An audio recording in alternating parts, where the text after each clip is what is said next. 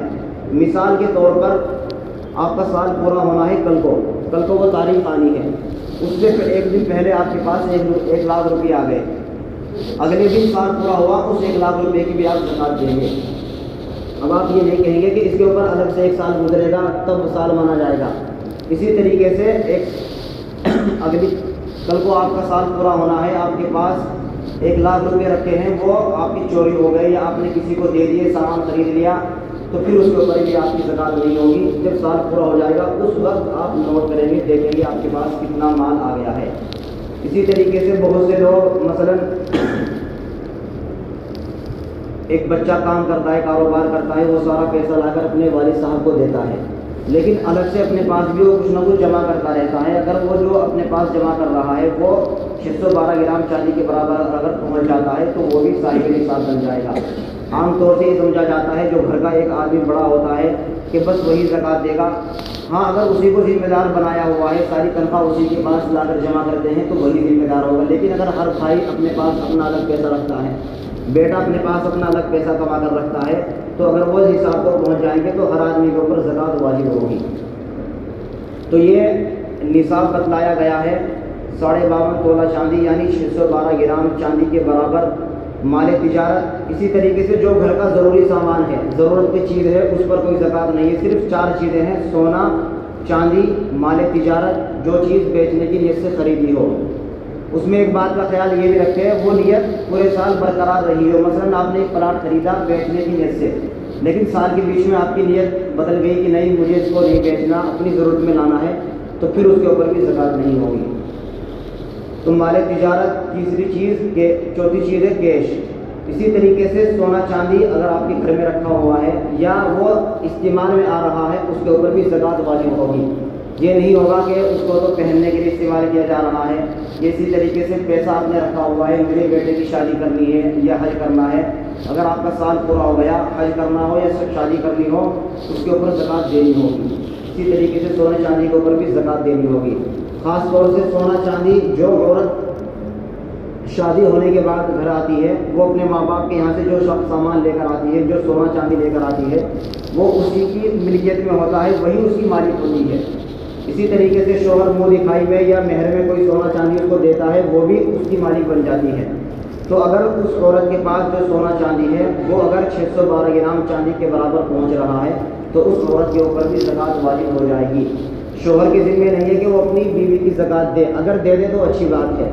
اگر عورت کے اوپر زکوٰۃ واجب ہے تو وہ خود اپنی زکوٰۃ ادا کرے، یا اس کا طریقہ یہ ہے کہ اپنے شوہر کو وہ اس سونے چاندی کا مالک بنا دے کہ اس کے مالک آپ بن جاؤ، میں اس کی مالک نہیں ہوں، تو پھر اس کا شوہر اس کا سونا چاندی اس کی زکوٰۃ خود ادا کرے گا۔ تو اس لیے زکوٰۃ کے جو ضروری مسائل ہیں یہ سب ہر مسلمان کو معلوم ہونے چاہیے۔ اس کا طریقہ یہ ہے کہ کسی بھی تاریخ میں آپ صاحب نصاب بن سکتے ہیں۔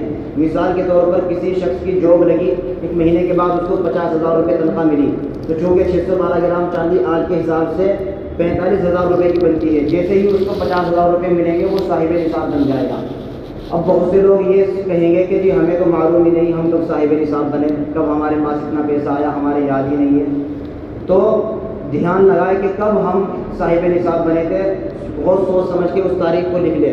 اگر پھر بھی کوئی تاریخ یاد نہ آئے تو سب سے بہتر طریقہ یہ کہ رمضان کی کوئی بھی تاریخ متعین کر لے کہ اس تاریخ میں اپنی زکوٰۃ کا حساب لگایا کروں گا۔